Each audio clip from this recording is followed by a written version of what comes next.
The state of the union is not good. Our trade deficit is too large. We must not go back to unwise spending.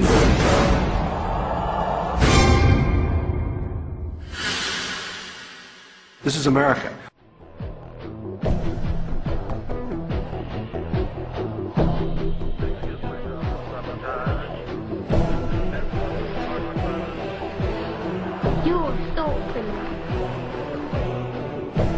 George Orwell once wrote that the great enemy of clear language is insincerity.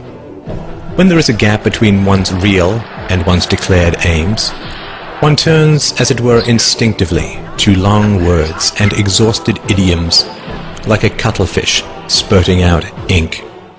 You've probably heard confusing phrases like the trade deficit, the falling dollar, the national debt, unfunded liabilities, and so on, which all sound vague and actuarial and vaguely, well, not me. The reality behind these accounting phrases is perfectly monstrous. When someone, a foreigner say, loans money to the American government, what are they getting in return? Well, they are getting promises of interest payments and eventual repayment of the principal. Where does your government get this money? The government is not a business. It does not generate profits in the free market. So where does it get the money to repay its creditors? Are you beginning to understand that it is not dollars that are being sold, or bonds, or agency debt, or treasuries, or anything like that? Where is your government going to get the money to pay off its creditors? It's not pieces of paper, or contracts, or computer bits that are being sold. There is only one thing that the government has to sell. Governments have only one asset that they can use as collateral. Your leaders are selling you. When China lends $800 billion to your government, what they get in return is a guarantee that $10,000 plus interest will be taken from your family at gunpoint and shipped overseas. When a farmer gets a loan from a bank, he uses his livestock as collateral. It is the milk and meat his cows will produce in the future that he will use to pay off his loan. The bank is buying a share in his cows. You are the livestock that your leaders use as collateral.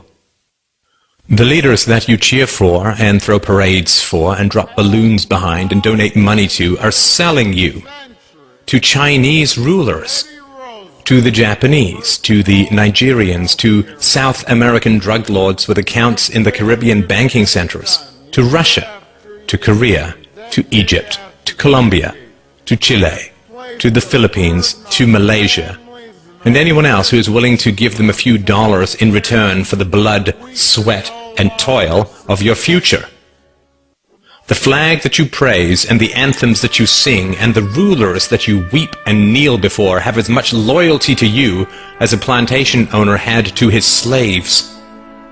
And sadly, plantation slaves had more pride than we do. Plantation slaves did not generally praise their masters for selling them off, for auctioning off the lives, hopes, dreams, and futures of their own little children. We can understand that cattle may lick the hand of the farmer who lowers an axe to its neck, because cattle are dumb beasts that cannot comprehend their real relationship with the farmer and his imminent plans for them. What is our excuse? When we chant, USA, USA, USA, when we cheer and bow and beg and scrape and sing and weep with joy that some new farmer now presides over the wholesale dismantling and sale of our family's futures, when we love with obsessive emptiness the leaders who laugh while they auction us off to every tin pot dictator and stockbroker the world over, what is our excuse? Has our pride been so broken that we lunge with pathetic joy at every new silver-tongued demagogue who pretends to care for us even a tiny little bit? In the future, our children will demand to know why we knelt and cheered as they were sold off on the auctioneer's block. This video, and my life's work, is my answer to my child. What's yours?